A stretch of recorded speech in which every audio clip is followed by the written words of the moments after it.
नमस्कार, आप देख रहे हैं बीसी न्यूज। मैं हूं आपके साथ उमेश गोस्वामी। बिहार के बाद अब उत्तर प्रदेश में इंडिया गठबंधन को झटका देने के लिए पटकथा लिखी जा चुकी है और लगभग तय माना जा रहा है कि रालोद यानी कि जयंत चौधरी इंडिया गठबंधन का हिस्सा अब आने वाले समय में नहीं रहेंगे और एनडीए के साथ जुड़ने जा रहे हैं। तो आखिर जब समाजवादी पार्टी ने 7 सीटें दे दी थी और हंसते हंसते जयंत चौधरी ने स्वीकार भी कर लिया था, तो आखिर ये पेच कहां पर फंसा और क्या रालोद बीजेपी के लिए जरूरी है या फिर मजबूरी है? क्योंकि आंकड़े बता रहे हैं, अगर पिछले चुनावों की बात करें तो आंकड़े बता रहे हैं कि जाटलैंड पर रालोद का कितना इफेक्ट है और जयंत चौधरी वहां पर कितना बड़ा महत्व रखते हैं और कितना बड़ा प्रभाव रखते हैं। और इस तमाम विषय पर चर्चा होगी। आज हमारे साथ खास मेहमान मौजूद हैं। हमारे साथ स्टूडियो से भारतीय जनता पार्टी से पक्ष रखने के लिए शैलेंद्र दीक्षित मौजूद हैं। इसके अलावा हमारे साथ दिल्ली से समाजवादी पार्टी के पूर्व विधायक सतीश निगम जी हमारे साथ जुड़े हुए हैं। इसके अलावा कांग्रेस से हमारे साथ मोहित दीक्षित जी जुड़े हुए हैं। हमारे सहयोगी दिवाकर पांडे जी भी हमारे साथ जुड़े हुए हैं। सबसे पहले भारतीय जनता पार्टी के पास चलेंगे। शैलेंद्र जी, क्या खेला कर दिया है क्या बिहार की तरह यूपी में भी? देखिए, गोस्वामी जी, खेले की बात नहीं है। आज पूरा देश, पूरा उत्तर प्रदेश या जो भी प्रदेश हैं, उनको इस बात पर चिंतन करना पड़ रहा है, राजनीतिक दलों को भी चिंतन करना पड़ रहा है कि इस देश को सही दिशा की ओर कौन ले जा रहा है, इस उत्तर प्रदेश को सही दिशा की ओर कौन ले जा रहा है और किस विचारधारा को, किस पार्टी को और किस पार्टी के नेतृत्व को जनता का समर्थन और प्यार मिल रहा है। तो जो बिहार में घटित हुआ, निश्चित तौर पर जिम्मेदारी उन लोगों की जो जनता के प्रतिनिधि हैं या जो लोग जनता की सेवा के लिए राजनीति में आए हैं, कर रहे हैं कि वो अपने समर्थकों को, अपनी विचारधारा के लोगों को देश की मुख्य धारा के साथ जोड़ें। और उन्होंने एक बहुत स्वाभाविक सा फैसला लिया बिहार में। वहाँ के मुख्यमंत्री जी ने कहा कि मुझे थोड़ी सी बेचैनी हो रही थी, मुझे काम करने की आज़ादी नहीं मिल रही थी और मुझे लगता है कि जो मोदी जी की सरकार है, इसके नेतृत्व में फिर से काम करने में बिहार की भलाई ज़्यादा है। और यही बात अगर उत्तर प्रदेश में कुछ राजनीतिक दल के नेता सोचते हैं, उनको लगता है कि मोदी जी के नेतृत्व में, योगी जी की सरकार के नेतृत्व में हम अपने क्षेत्र का विकास ज़्यादा कर सकते हैं, जनता सेवा ज़्यादा कर सकते हैं और जो इंडिया के रूप में जो एक गठबंधन बना करके जिसका केवल एक मकसद है कि किसी तरह सत्ता पाई जाए, किसी तरह भारतीय जनता पार्टी को सत्ता से हटाया जाए, उनका मकसद ना तो देश के लिए है। एनडीए बोल रहे हैं आप? एनडीए तो आप ही का गठबंधन? नहीं, इंडिया कह रहा हूँ। इंडिया नहीं कह रहा हूँ, मैं इंडिया कह रहा हूँ। इंडिया का जो गठबंधन बना, उनका तो मकसद यही है कि किसी तरह भारतीय जनता पार्टी को हराना है, देश की सत्ता सुने हटाना और कुछ भी करना पड़े जोड़ तोड़ करके हमें सत्ता पर आना है।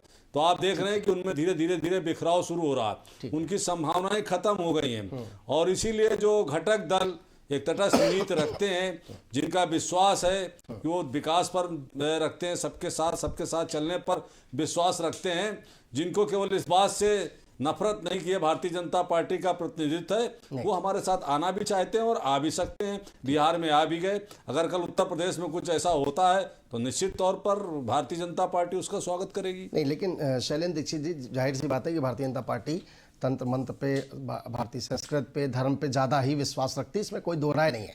वो मंत्र बता दीजिए ना साहब कि कैसे परिवर्तन हो जाता है। 2 दिन पहले बिहार में नीतीश कुमार एनडीए के लिए बोलते रहते हैं, उनके खिलाफ बोलते रहते हैं, लेकिन 2 दिन में कौन सा उनको समझ में आ जाती है कि नहीं, हम सियासी पारी वापस इसके साथ बढ़ाएंगे। आरएलडी 20 दिन पहले तक गठबंधन की बैठकों में शामिल हो रही थी और लगातार एनडीए के नेताओं पर कटाक्ष कर रही थी, वार कर रही थी। 20 दिन में कौन सा चमत्कार आ जाता है? कौन सा मंत्र आप फूंक देते हैं कि उनकी मानसिकता बदल जाती है और वो वापस आने की कोशिशों में जुट जाते हैं? देखिए, रामचरितमानस में जब राम रावण का युद्ध हो रहा तो उसमें बहुत अच्छा प्रकरण है। उसमें जब लंका में युद्ध हुआ और वहाँ के बहुत से लोगों को ये लग रहा था कि युद्ध सही नहीं और रावण सही दिशा में नहीं जा रहे, वो अंदर अंदर विरोध करते थे, उसको प्रकट नहीं करते थे। तो जब विभीषण जी आए तो उनके साथ बहुत से लोग आए। तो अगर किसी का हृदय परिवर्तन होता है और उसको हमारे नेतृत्व पर विश्वास होता है, हमारे एनडीए गठबंधन पर उसको विश्वास होता है, उसको लगता है कि ये गठबंधन ही 2024 में कारगर साबित होगा, उसको लगता है कि इस गठबंधन के सहारे ही हम जिस क्षेत्र का प्रतिनिधित्व कर रहे हैं, विकास कर रहे हैं, उसके चिंतन का विषय है और उसको लगता है, उसका हृदय परिवर्तन होता है तो हमें उसको स्वीकार करने में क्या परेशानी, हमको स्वीकार करना चाहिए ठीक है, और ठीक उसको है। अवसर भी देना चाहिए। ठीक है, आपने उसकी रामायण- क्षमता के अनुरूप हम आपने उसको अवसर देते भी है और आगे भी देगी भारतीय जनता आपने पार्टी। रामायण का जिक्र किया, लेकिन विभीषण ने कभी राम के लिए अपशब्द नहीं कहते, और विभीषण एक बार आ गए थे तो वापस रावण के खेमे में नहीं गए थे, जैसा कि आरएलडी और नीतीश कुमार दोनों कर चुके हैं। इस पर जवाब लेंगे, लेकिन आप सीधे सतीश निगम जी के पास चलते हैं। सतीश निगम जी, क्या जो प्रेशर पॉलिटिक्स आप कांग्रेस के साथ कर रहे थे 11 सीटों को लेकर के, और कांग्रेस जिस तरीके से 20 सीटें मांग रही थी, वही प्रेशर पॉलिटिक्स हो गई क्या आरएलडी कर रही है आपके साथ? नमस्कार आपको और आप अपने सभी साथियों को। और मैं एक बात कहना चाहता हूं कि समाजवादी पार्टी सबको साथ लेके चलने में विश्वास रखती है। समाजवादी पार्टी कभी प्रेशर पॉलिटिक्स नहीं की। हमारे नेता आदरणीय अखिलेश यादव जी ने स्पष्ट कहा था कि हम 11 सीट कह रहे हैं, लेकिन अगर जरूरत पड़ेगी कांग्रेस हमको अगर बताएगी कि इन सीटों पर जीतने का, दूसरी सीटों पर जीतने का क्या समीकरण है, अगर वो जीत रहे होंगे तो हम उनको देंगे। उन्होंने यही बात कही थी, और हमारा गठबंधन कल भी था, आज भी है। जहां तक बात आरएलडी की रह गई, आरएलडी से हमारा गठबंधन आज की तारीख तक है। हमें उम्मीद ही नहीं, पूरा भरोसा है वो गठबंधन कायम रहेगा। भारतीय जनता पार्टी के जो हमारे या प्रदेश में अगर मजबूती लगती है तो लोगों में तोड़ फोड़ क्यों कर रहे हैं? और नीतीश जी के बारे में कुछ नहीं कहेंगे, उनको तो जो सतीश निगम जी, आपकी आवाज थोड़ी सी फंस रही है और शायद आपके आसपास जो लोग मौजूद हैं उनका ऑडियो आ रहा है, तो उनसे थोड़ा सा प्लीज उनसे कह दीजिए कि वो आपसे थोड़ा सा दूर हो जाए। हम वापस आपके पास लौटेंगे, लेकिन दिवाकर पांडे जी के पास चल रहे हैं। सतीश निगम जी, मैं आऊंगा, वापस आऊंगा, आपकी आवाज थोड़ी सी फंस रही है। दिवाकर पांडे जी, क्या वजह आपको समझ में आ रही है? 20 दिन पहले एक बड़े केंद्रीय मंत्री भारतीय जनता पार्टी से मुलाकात होती है जयंत चौधरी की, और उसके बाद रुख बदलने लगता है, करीबी होने लगती है, वजह क्या मानते हैं? देखिए उमेश जी, फिलहाल जो लोकसभा चुनाव है उसमें 100 से भी कम दिनों का अंतर बचा हुआ है। और निश्चित तौर से अभी 2 दिन पहले जब बीजेपी के सबसे बड़े नेता और भारत के प्रधानमंत्री नरेंद्र मोदी ने ये ऐलान किया कि एनडीए 400 सीट पार कर सकता है और भारतीय जनता पार्टी 370 सीट से ज्यादा जीत सकती है, तो निश्चित तौर पर अगर प्रधानमंत्री की तरफ से ऐलान किया गया तो निश्चित तौर पर भारतीय जनता पार्टी एक रणनीति के तहत ही आगे बढ़ रही है। तो इसी को लेकर के कि उसने जो उत्तर प्रदेश में 80 सीटें जीतने का प्लान बनाया है, उसमें कहीं से भी कोई कोर कसर बाकी न रह जाए, इसको लेकर के भारतीय जनता पार्टी हर पल अपनी रणनीति बदल रही है। साथ ही साथ क्षेत्र और जातिवार समीकरण लेकर के भी भारतीय जनता पार्टी चल रही है। फिलहाल जो चर्चा लगातार तेज चल रही है कि भारतीय जनता पार्टी या एनडीए और आरएलडी में जो नई खिचड़ी पक रही है, और जो सूत्रों से जानकारी निकल के सामने आ रही है, उस हिसाब से 4 सीटों पर यह बताया जा रहा है कि लगभग सहमति बन चुकी है। और उसमें कैराना है, बागपत है, मथुरा है और अमरोहा, ये तो सूत्र बता रहे हैं, अभी कोई पुष्ट जानकारी नहीं आई है। उसको लेकर के भारतीय जनता पार्टी ने 4 सीटें उनको ऑफर की हैं, और अभी फिलहाल जो है 1-2 सीटों को लेकर के चर्चा चल भी रही है। और जो जानकारी निकल के सामने आ रही है उस हिसाब से यह भी है कि जयंत चौधरी ने अपने सभी विधायकों को दिल्ली बुलाया था, बाद में कैंसिल कर दिया गया है कि जब विधानसभा सत्र उत्तर प्रदेश का खत्म हो जाएगा उसके बाद विधायकों को दिल्ली बुलाया जाएगा और वहां पर एक मीटिंग होगी, और उसके बाद जो है वो एनडीए के साथ गठबंधन को फाइनल किया जाएगा। हालांकि आज भी जो समाजवादी पार्टी और आरएलडी की तरफ से इसका खंडन किया गया कि इस तरीके की फिलहाल कोई चर्चा नहीं है, लेकिन जिस तरीके से पश्चिमी क्षेत्र में जहां पर आरएलडी का लगातार प्रभाव है, वहां पर लोकसभा की 27 सीटें आती हैं, और 27 सीटें आप जानते हैं कि भारतीय जनता पार्टी को जो 80 का स्कोर है उसमें कितना महत्व रखती हैं। उसमें से 12 सीटें लगभग ऐसी हैं जिसमें आरएलडी का अच्छा खासा प्रभाव माना जा रहा है।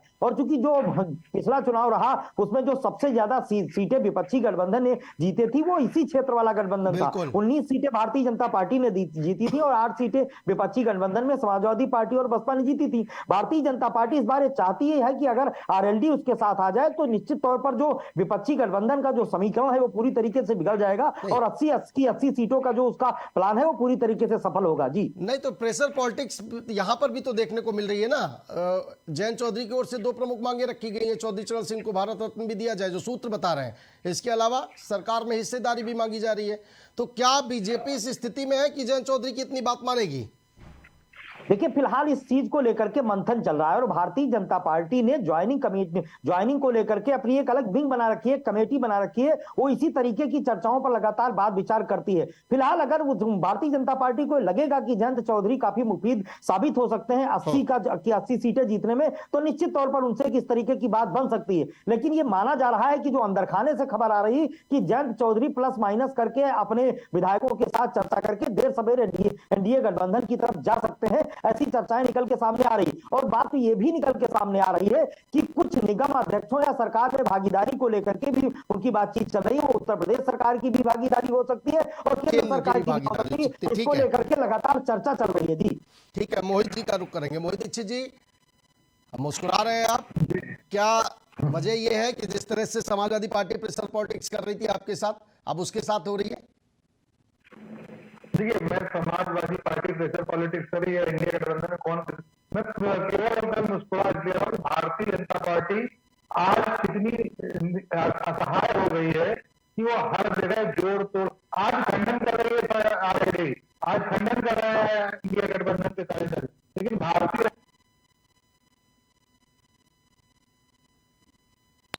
जैसे एक तरफ आप बोल रहे हैं 80 सीटें, मैं एक प्रश्न पूछना चाहता हूँ, आरएलडी के कितने सांसद हैं आज की तारीख में?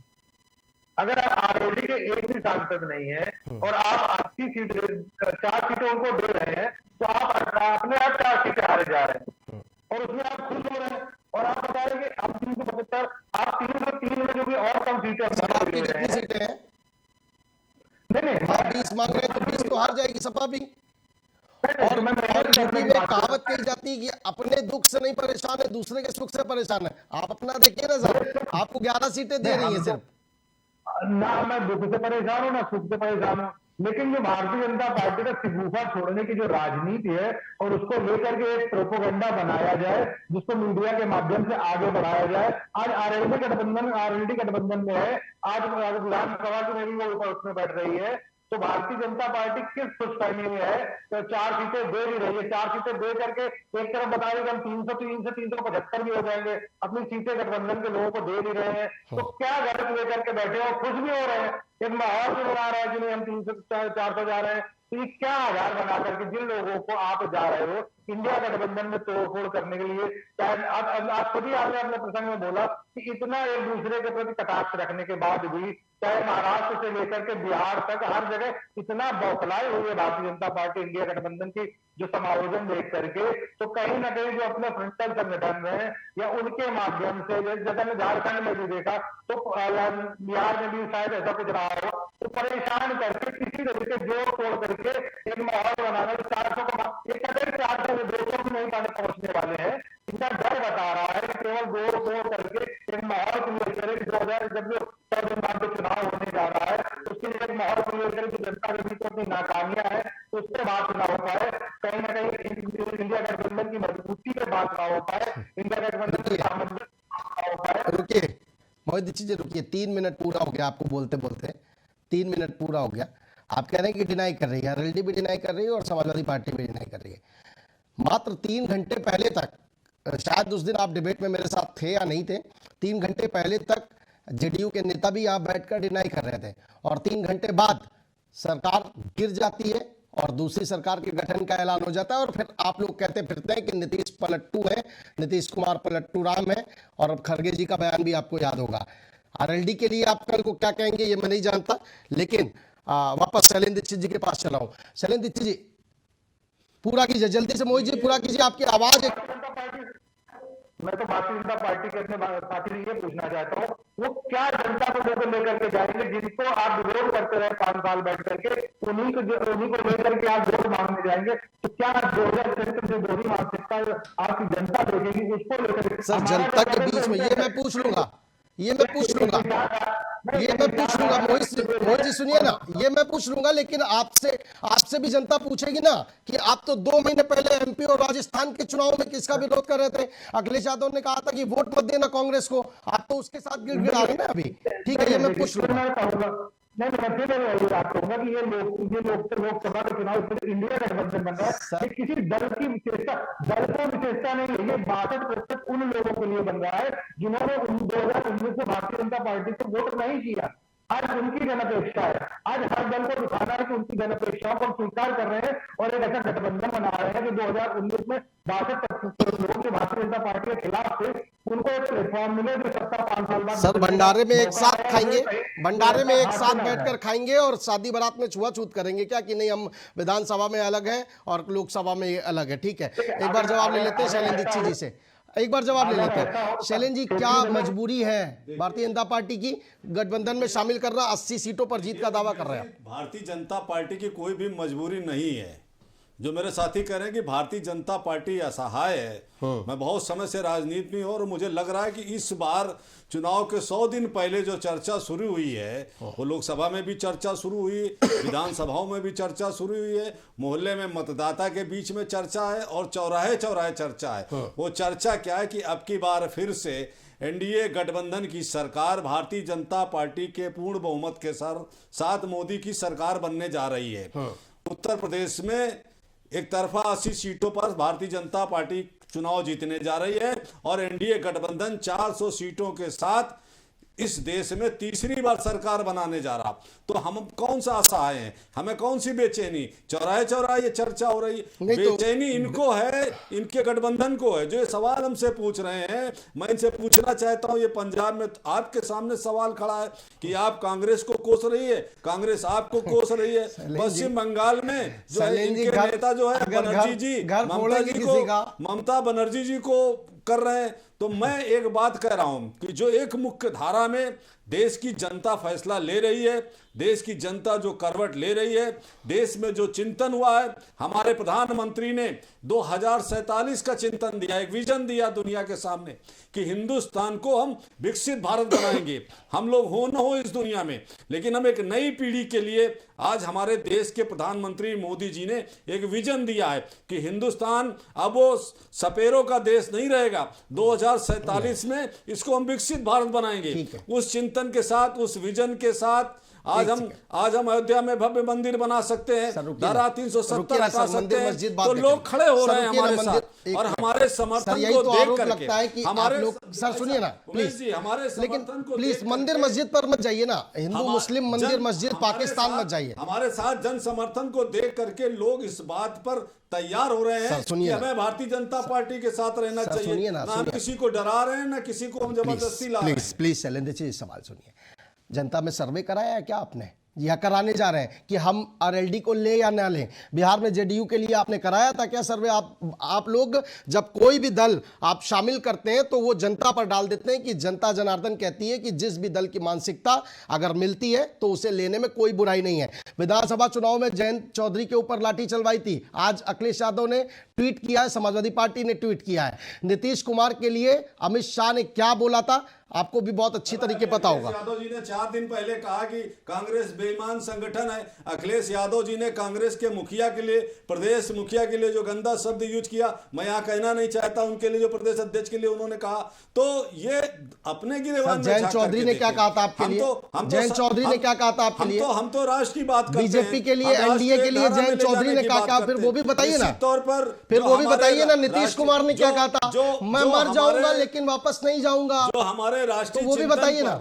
जो हमारे राष्ट्रीय चिंतन पर उंगलियां उठाते हैं उनकी आलोचना हम जरूर करते हैं। अगर आज नीतीश कुमार जी ने के अंदर हृदय परिवर्तन होकर के उनको एहसास होता है कि भारतीय जनता पार्टी इस देश को विकसित भारत की ओर ले जा सकती है और वो हमारी तरफ आना चाहते, तो हमने उनका स्वागत किया। 13-15 परिवर्तन 2013-15 कोई उनकी दुश्मनी थोड़ी थी, 22 जाति दुश्मनी थोड़ी थी। 4 बार परिवर्तन कैसे हो जाता है? विचारधारा का टकराव था और उन्होंने ये महसूस किया कि वहां पर मुझे बेचैनी थी और भारतीय जनता पार्टी के साथ रह करके हम देश के हित में काम कर सकते हैं, बिहार के प्रदेश के हित में काम कर सकते हैं। तो हमने उनका स्वागत किया, उन्हें मौका दिया, ठीक है, उनका सम्मान किया। तो अगर आदमी सही दिशा में आना चाहता है तो ये तो हमारे सनातन की परंपरा रही है, हम उसको स्वीकार करते हैं। ठीक है, सतीश निगम, हम उसको सम्मान भी देते हैं, स्वीकार भी करते हैं। ठीक है, सतीश निगम जी से वापस जवाब लेंगे। सतीश निगम जी, अखिलेश यादव ने आज जिस तरीके से बयान किया, जब मीडिया ने उनसे सवाल किया कि जयंत चौधरी पाला बदलने जा रहे हैं, तो उन्होंने कहा कि जयंत चौधरी बहुत पढ़े लिखे नेता है, वो किसानों के साथ ऐसा नहीं करेंगे। शिवपाल सिंह यादव ने हालांकि 2 टूक कहा कि वो कहीं नहीं जा रहे हैं, डिंपल यादव ने 2 टूक कहा कि वो कहीं नहीं जा रहे हैं, लेकिन अखिलेश जी का जो बयान था उसमें लग रहा था कि कहीं ना कहीं उनको इस बात की शंका है। तो आज आप बैठकर डिफेंड कर रहे हैं आरएलडी को और जयंत चौधरी को, अगर कल चले जाएंगे तो बुरे तो नहीं हो जाएंगे कि आप पहले से ये तो नहीं कहने लगेंगे कि मुझे पहले से पता था कि उनकी मानसिकता ठीक नहीं है, हम खुद अलग करने जा रहे थे, जैसा कि इंडिया गठबंधन जेडीयू में नीतीश के लिए कह रहा है। चौधरी चरण सिंह साहब को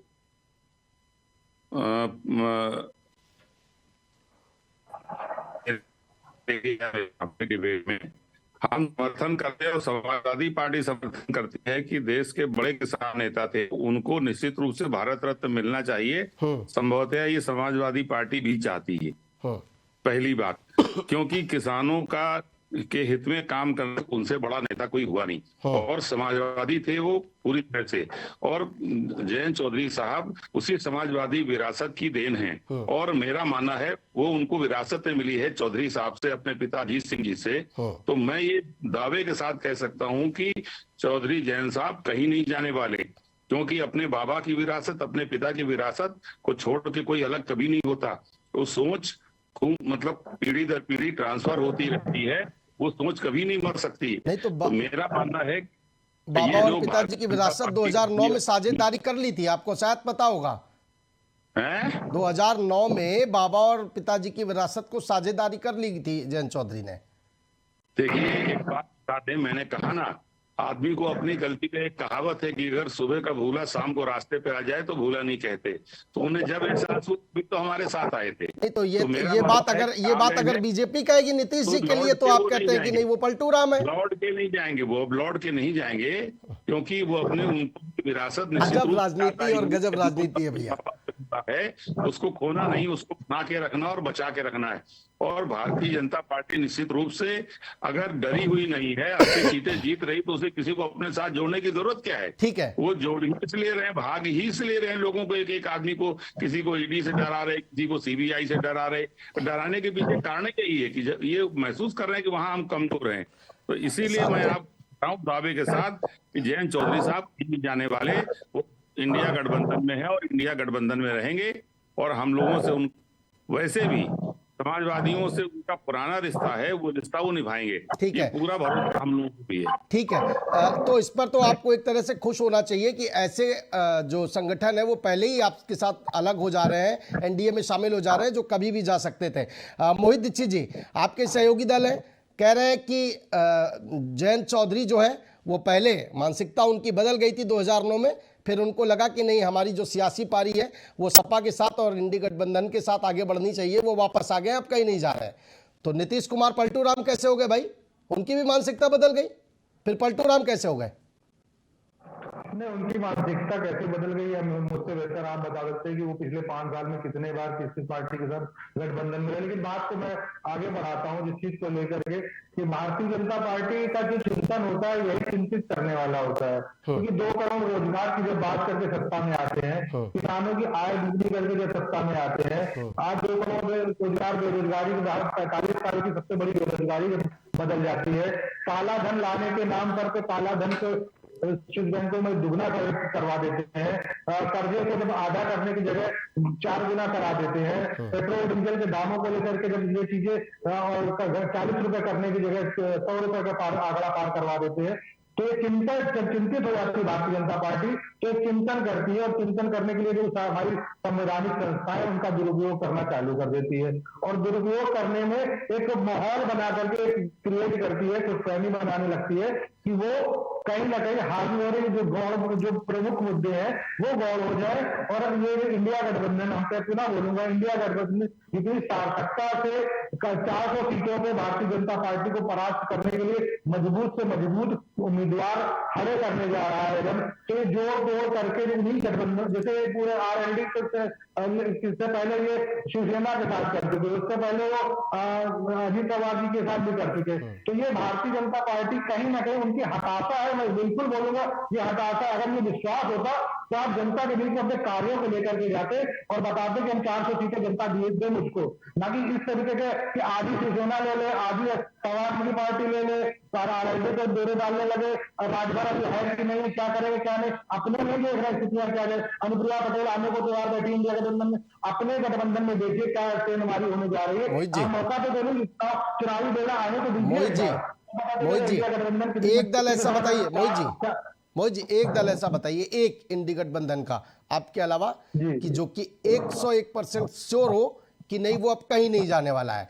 आम आदमी पार्टी ने आपको मना कर दिया है, पंजाब में, बंगाल में मना कर दिया गया है। शरद पवार, आज उनके हाथ से पार्टी का चुनाव चिन्ह भी चला गया है। इसमें बीजेपी की क्या गलती है, या इसमें बीजेपी की कौन सी साजिश है? अजीत पवार के पास चला गया है, वो भी लगभग। और परिवार में बात चल रही है, जो सूत्र बता रहे हैं कि परिवार में जो बात चल रही है एका करने की, शरद पवार जा सकते हैं, वो भी एक बड़ा झटका आपको लगने वाला है।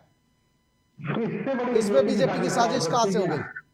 बीजेपी के अलावा और साजिश किसकी हो सकती है? जब मैदानी संस्थाओं का दुरुपयोग करना चालू कर देंगे तो एक मजबूत नेता जो इतने सालों से भारतीय राजनीति में रहा है, आज उसकी पार्टी का संबंध भी आप उससे छीने ले रहे हैं, तो इसमें साजिश के अलावा और जब जनता के बीच में आप लेकर के जाएंगे तो आज भारतीय जनता पार्टी जान रही है कि 400 सीटों पे कहीं ना कहीं उसको मुंह को खाने पड़ रही है, तो 400 का दावा लेकर के, झूठा दावा लेकर के घूम रहे हैं। और रही बात, अगर आप बात करेंगे इंडिया गठबंधन में कौन क्या कर रहा है, तो हर क्षेत्रीय दल की अपनी एक मजबूरियां होती है और वहां पर उसको उस राज्य में किस तरीके की राजनीति करनी है, ये इंडिया गठबंधन उसको सत्ता देगा।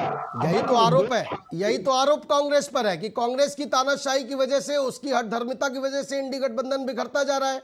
आप क्षेत्रीय दलों को वरीयता नहीं दे रहे, यही तो आरोप है। ममता बनर्जी इसीलिए हटी है आपसे, आम आदमी पार्टी ने इसीलिए पंजाब में मना कर दिया, दरवाजे बंद कर दिए गए। जेडीयू में भी कहीं ना कहीं यही आरोप लगाया गया, उसके बाद वो अलग हो गए। समाजवादी पार्टी में भी अभी आपकी यूपी में भी बात बन नहीं पा रही है। अखिलेश यादव लगातार कह रहे हैं कि मैं इससे ज्यादा सीट नहीं दे पाऊंगा, आप 20 पर अड़े हुए।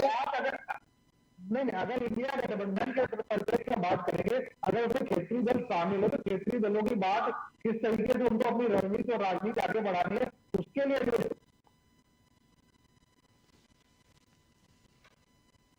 आपकी आवाज और नेटवर्क शायद दोनों चला गया। मैं वापस चला हूं दिवाकर पांडे जी के पास।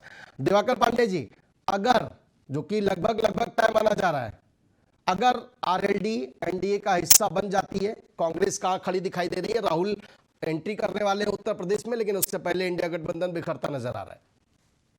देखिए उमेश जी, निश्चित तौर पर इंडी गठबंधन की बात तो लगातार चल रही है, लेकिन जिस तरीके से राहुल गांधी की न्याय यात्रा चल रही है और अभी तक समाजवादी पार्टी के नेताओं ने उसमें शिरकत नहीं की, तो निश्चित तौर पर एक अनिश्चितता की स्थिति लगातार बनी हुई है। और 80 सीटों पर इंडी गठबंधन को चुनाव लड़ना है और समाजवादी पार्टी ने 1 दर्जन से ज्यादा प्रत्याशी घोषित कर दिए हैं और अभी तक उनकी सीट शेयरिंग को लेकर के भी लगातार बात तय नहीं हो पाई है। यही बात आरएलडी के साथ समाजवादी पार्टी की भी चल रही है। तो निश्चित तौर पर जो विपक्ष के नेता है, जो लगातार इंडी गठबंधन पे का एक जो प्लेटफॉर्म तैयार किया गया है, उनकी रणनीति अभी उस तरीके से ठोस कहीं दिखाई नहीं दे रही है। भारतीय जनता पार्टी से उनका मुकाबला होना, जो लगातार तीसरी बार जो है लोकसभा के चुनाव मैदान में उतर रही है और जिनके पास कार्यकर्ताओं की एक लंबी फौज है, तो निश्चित तौर पर विपक्षी गठबंधन के पास भी उसी तरीके से रणनीति होनी चाहिए। और साथ ही साथ भारतीय जनता पार्टी जिस तरीके से मानती है कि राजनीति में कभी भी संबंध लगातार जो है संभावनाओं का दौर होता है, किसी से भी वो रिश्ते बन सकते हैं और किसी से भी बिगड़ सकते हैं। तो जिस तरीके से इस रणनीति के तहत भारतीय जनता पार्टी अपने नए सहयोगी तलाश रही है, वो कहीं ना कहीं इंडी गठबंधन के लिए चिंता का कारण जरूर है। अब पश्चिमी उत्तर प्रदेश भारतीय जनता पार्टी ये जानती है कि अगर उसे लोकसभा में सरकार बनानी है तो उसका रास्ता उत्तर प्रदेश से होकर के जाएगा और उत्तर प्रदेश में भी जो पश्चिमी क्षेत्र है वो भारतीय जनता पार्टी के लिए 2014। मोहित जी, आप जब बोल रहे थे किसी ने भी आपको टोका नहीं ना, बीच में पूरा कर लेने दीजिए। सतीश निगम जी, आप जिस भी माध्यम से जुड़े हैं, कैमरे पर शायद उंगली या कोई अंगूठा रखा हुआ है। जी बिल्कुल ठीक, आप ठीक है। मैं वापस सतीश निगम जी के पास चल रहा हूं। विधानसभा में आज बजट सत्र का 5वां दिन था और योगी आदित्यनाथ ने जो आपने पहली सूची जारी की है 16 सीटों पर जो नाम जारी किए हैं, उसको लेकर सवाल उठाए हैं कि पीडीए में चच्चू गायब है। चच्चू यानी कि शिवपाल यादव। 3 नाम परिवार के थे और 16 सीटों पर एक बार शिवपाल यादव का नाम नहीं है। तंज कसा है योगी आदित्यनाथ ने। फिर से चच्चू के साथ खेला हो रहा है क्या? बहुत प्रमुख माननीय शिवपाल सिंह पार्टी के बहुत प्रमुख व्यक्ति हैं। वो स्वयं टिकट तय करने वाले हैं। उनका टिकट कौन तय करने जा रहा है? वो तो स्वयं टिकट तय करने वाले हैं। राष्ट्रीय अध्यक्ष जी के बैठ करके रणनीति बनाने वाले हैं। तो उन्हें जहां से डरना होगा, वो चाहे जब अपने नाम को मतलब जो है, अगर उनका मन होगा कहीं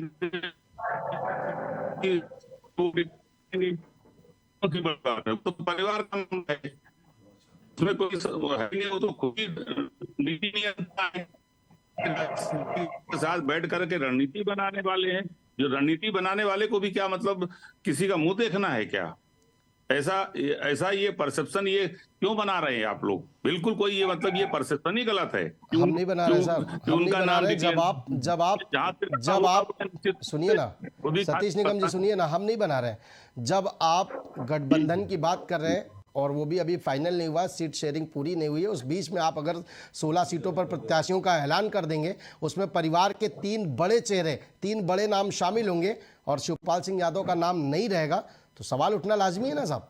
आप ये फिर मेरी बात को समझिए कि शिवपाल सिंह जी खुद ही नीति नियंता हैं और साथ में बैठ के राष्ट्रीय अध्यक्ष जी के साथ में बैठ के तय करते हैं कहाँ कौन लड़ेगा। तो अगर उनको लड़ना होगा तो ये तो उन्हीं को मतलब अपनी मनसा व्यक्त करनी, जहाँ लड़ना चाहेंगे वो लड़ेंगे। जिस तरह से मुस्कुरा रहे थे शिवपाल सिंह यादव, जिस तरह से शिवपाल सिंह यादव मुस्कुरा रहे थे योगी आदित्यनाथ जब बोल रहे थे कि चच्चू पीडीए से गायब है, चच्चू के साथ भी खेला हो सकता है, मुस्कुरा रहे थे शिवपाल यादव। ये डर कुछ नहीं, वो जो है भारतीय जनता पार्टी को यही डर है कि अगर शिवपाल सिंह जिस ताकत के साथ हैं पार्टी में या पार्टी में जो उनकी हैसियत है, अगर इसी हैसियत से इसी ताकत से अगर वो रहे तो आने वाले समय में इसका जवाब भी मिल जाएगा भारतीय जनता पार्टी को। उत्तर प्रदेश से सरकार चली जाएगी।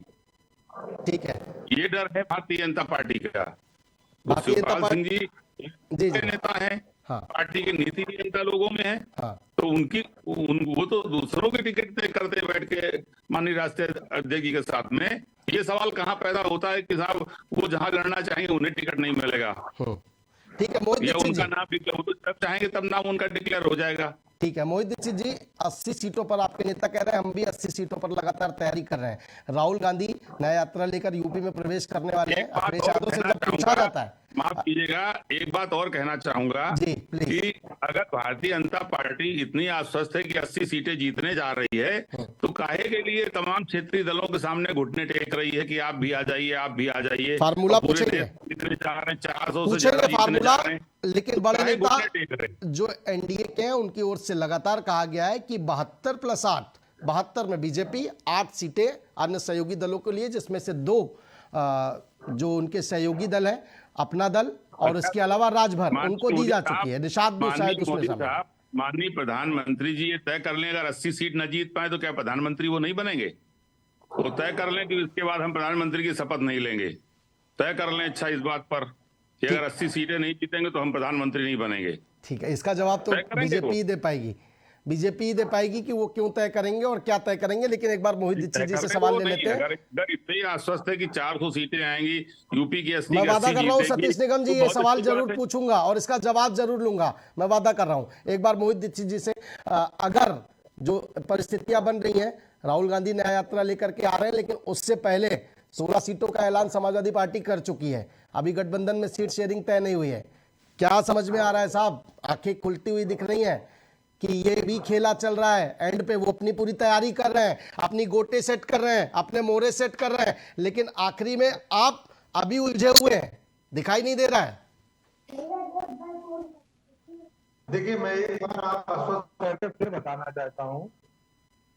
मेरी आवाज आ रही है? हाँ बिल्कुल बिल्कुल, बोलिए। देखिए, भारतीय जनता पार्टी की हताशा ये है कि एक तरफ बोलता है एक अकेला सबसे भाई, नहीं सर, अब आप मैंने सवाल आपसे किया, आप भारतीय जनता पार्टी पर चले गए, आप नहीं होने दूंगा। आप शुरुआत देखिए, आधा समय निकल चुका है मोहित दीक्षित जी। नहीं, पहले सवाल पर आइए, पहले सवाल पर आइए ना, पहले सवाल पर आइए। आप सहमत हैं अंदर खाने? हमारे बीच एक निष्पक्ष व्यक्ति बैठे हैं जो इंडी गठबंधन और कई बार भारतीय जनता पार्टी को इतना मजबूत बता रहे हैं और इंडिया गठबंधन की तैयारियों को आशंकित होकर के देख रहे हैं। और वो बखूबी जानते होंगे, वो भी पहले आप ही के दल में थे। नहीं, विधानसभा का चुनाव भी लड़ा था।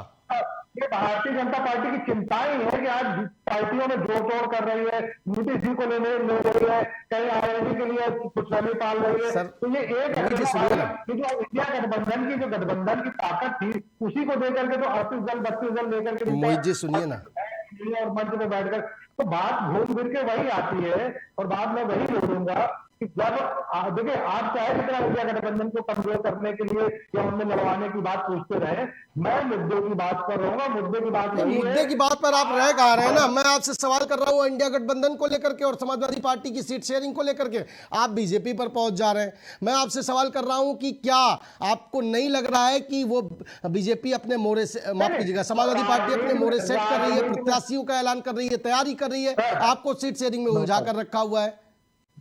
नहीं, आप वो आपका सोचना हो सकता है जो अब समाजवादी पार्टी अगर लिस्ट घोषित कर रही है तो कहीं ना कहीं इंडिया गठबंधन की सहमति से कर रही हो, या जो लिस्ट घोषित होती है जब चुनाव में नामांकन के समय क्या वो बदली नहीं जाती है, ये तो इतिहास रहा है ना। तो इन चीजों को अभी से चर्चा में लेकर के बैठकर तैयारी कर रहे हैं, बहुत अच्छी बात है। चुनावी दौर है, सबको तैयारी मजबूती के साथ करनी चाहिए और कर ही रही है। इंडिया गठबंधन का हर एक दल अपनी अपनी सीट पर बहुत मजबूती से भारतीय जनता पार्टी को पटकनी देने के लिए तैयार बैठा है। ठीक है। यही भारतीय जनता पार्टी की चिंता है, क्योंकि वो मुद्दों पर बिल्कुल 5 साल से लेकर के पिछले 5 साल भी जोड़ लेंगे तो जो मुद्दे लेकर के मोदी जी आए थे, गैस सिलेंडर के दाम हो, पेट्रोल डीजल के दाम हो, युवाओं के दाम हो, बेरोजगारी के लिए करके हो, या गृहिणी के लिए हो, या किसानों की आय दुगनी करके लेकर के, किसी मुद्दे पर खड़े नहीं उतरे। तो यही चिंता होती है। चिंता तो इस बात की भी है ना, चिंता तो इस बात की भी है मोहित दीक्षित जी की इन मुद्दों को लेकर के आप या आपके सहयोगी दल जा ही नहीं पा रहे जनता के बीच में। अभी सीट शेयरिंग फंसी हुई है। एक बार सतीश निगम जी का जवाब ले लेता हूं। सतीश निगम जी का एक बार शैलेंद्र दीक्षित जी से जवाब ले लेता हूं। शैलेंद्र दीक्षित जी, सतीश निगम जी का जो सवाल था कि प्रधानमंत्री अगर 80 सीटें नहीं जीतते हैं यूपी में तो क्या प्रधानमंत्री पद से इस्तीफा देंगे, समाजवादी पार्टी पूछ रही है। दूसरा हाँ, पहले इस पर पूरा कर लीजिए, फिर दूसरा। देखिए, नहीं, मैं दोनों पूछ लीजिए, फिर मैं बोल दूं अपनी दूसरा, बहुत प्यार क्यों आ रहा है बार बार आपको चच्चू पर? क्या कुछ अंदर इसमें भी खेला चल रहा है क्या साहब? बड़ा डर लगने लगा है अब यूपी की सियासत में, खासतौर पर बीजेपी से। देखिए उमेश जी, भारतीय जनता पार्टी अपने गठबंधन धर्म को निभाना जानती है। आज ये स्पष्ट है कि दूसरे कार्यकाल में भारतीय जनता पार्टी का पूर्ण बहुमत था, ठीक है। इसके बाद भी हमने अपने गठबंधन धर्म को निभाया और 5 साल सरकार चलाई। इसके बाद आज फिर ये तय हो रहा है कि जो तीसरा चुनाव है उसमें जो आकलन है, जो आप लोग सर्वे कर रहे हो, जो चर्चाएं हो रही हैं कि फिर से भारतीय जनता पार्टी पूर्ण बहुमत में इस देश की सरकार बनाने जा रही है, एनडीए गठबंधन उसमें शामिल होगा, तो और संख्याएं बढ़ रही हैं। लेकिन हम अपने गठबंधन धर्म को निभा रहे हैं। इनके यहाँ क्या है कि अभी सरकार बनी नहीं है, अभी सीट शेयरिंग है नहीं, और गठबंधन धर्म ये किस तरह निभा रहे हैं, मध्य प्रदेश, बिहार, सब जगह आपने देख लिया।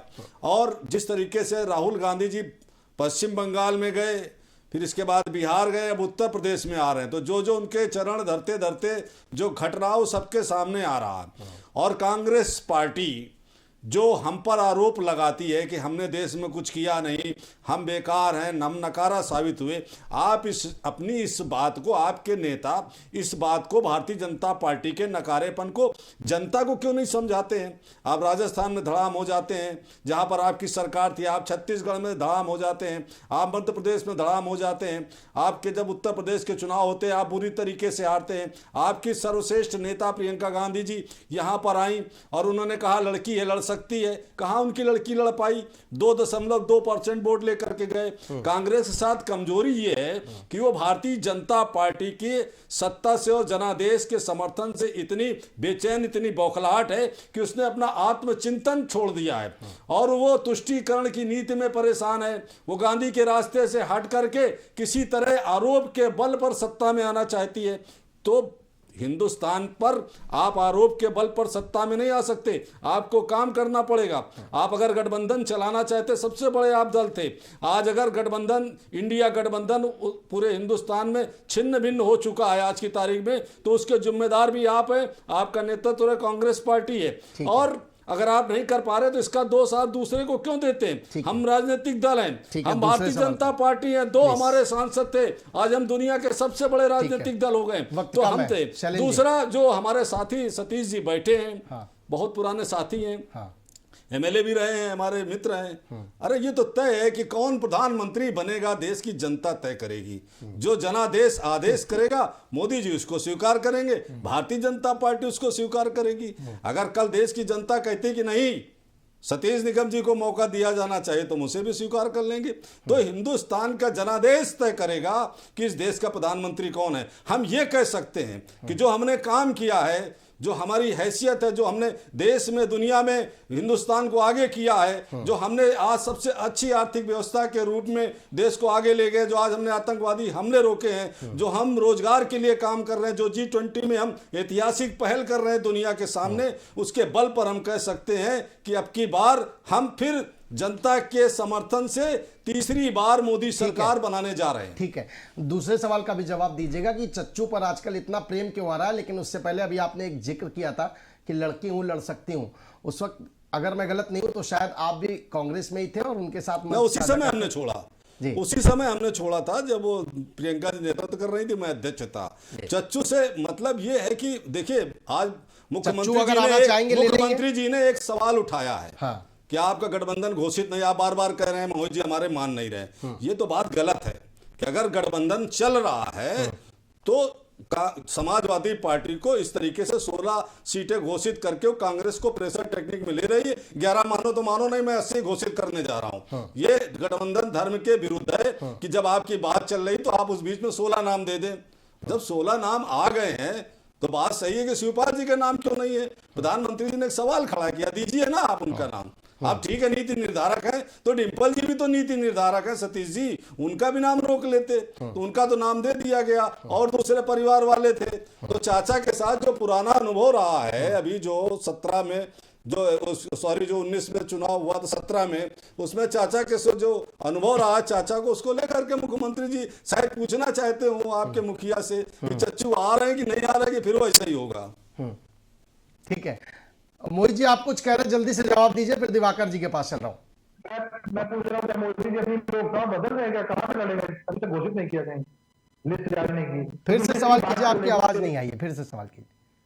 मैंने कहा हमारे सब भाजपा के जो बड़े भाई हैं वो लिस्ट के बारे में किसी बात कर रहे थे। कोई लिस्ट जारी की गई, लेकिन लिस्ट कभी आखिरी नहीं होती है।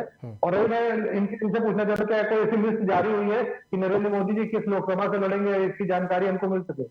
उसके हिसाब से आप तय करेंगे क्या अपने प्रत्याशी?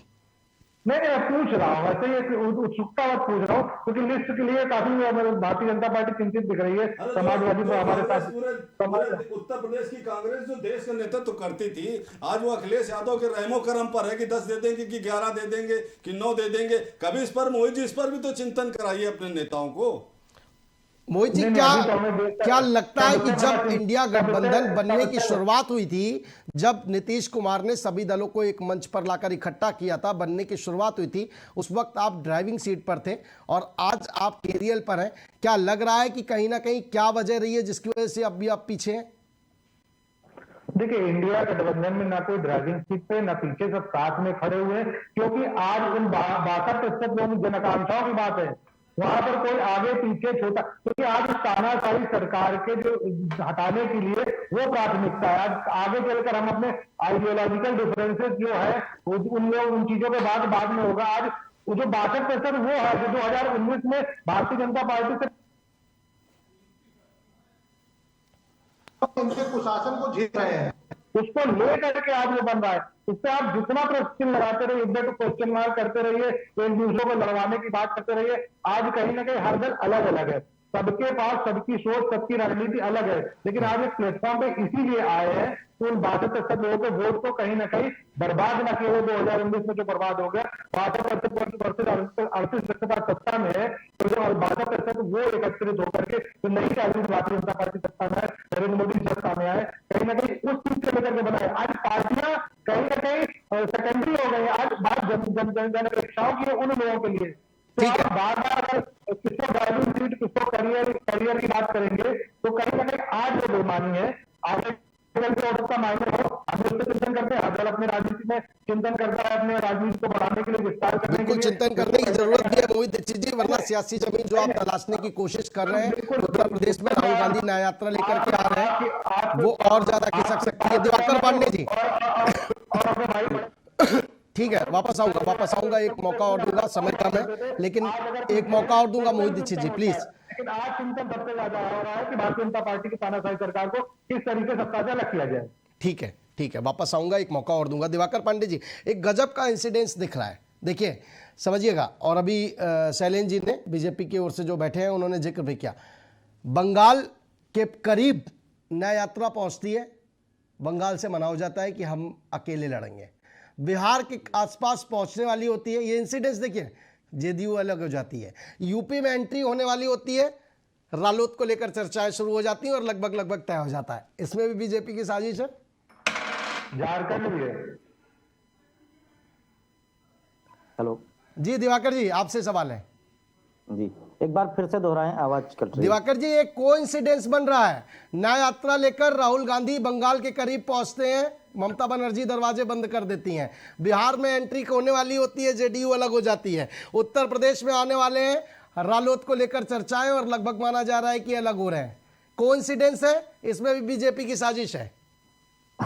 देखिए, निश्चित तौर पर जब लगातार लोकसभा का चुनाव बिल्कुल सर पर हो तो हर चीज को कहीं ना कहीं किसी न किसी को इंसिडेंट से जोड़ा जा सकता है, इसमें किसी भी प्रकार की कोई दो राय नहीं है। लेकिन अब जिस तरीके से जो है आरएलडी के साथ भारतीय जनता पार्टी की जो सीट शेयरिंग की या चर्चा को लेकर के जिस तरीके से बात निकल के सामने आ रही है, कोई भी दल अभी भी किसी भी तरीके से इंडी गठबंधन का दृढ़ होकर के इस बात को नकार नहीं पा रहा है कि किसी भी प्रकार की चर्चा भारतीय जनता पार्टी के साथ उनकी नहीं हो रही। हालांकि सभी लोग केवल आशा व्यक्त कर रहे हैं, सभी लोग केवल टीका टिप्पणी कर रहे हैं, लेकिन भारतीय जनता पार्टी हमेशा क्षेत्रीय समीकरण और जो जातीय समीकरण होते हैं और राजनीति की संभावनाओं को देख करके लगातार काम करती है। और अगर भारतीय जनता पार्टी ने लक्ष्य लिया है 80 सीटों का, तो निश्चित तौर पर उस अच्छी से अच्छी 80 सीटों को जीतने के प्लान पर अपने काम कर रही है। और इसी प्लान के तहत ही भारतीय जनता पार्टी राष्ट्रीय लोकदल के साथ जो है चर्चा को आगे बढ़ा रही है। और जो अंदर खाने से खबर आ रही है निश्चित तौर पर कि अगर कहीं कोई जो है आग जलती है तभी धुआं उठता है। अगर इस तरीके की चर्चाएं हैं तो निश्चित तौर पर कहीं ना कहीं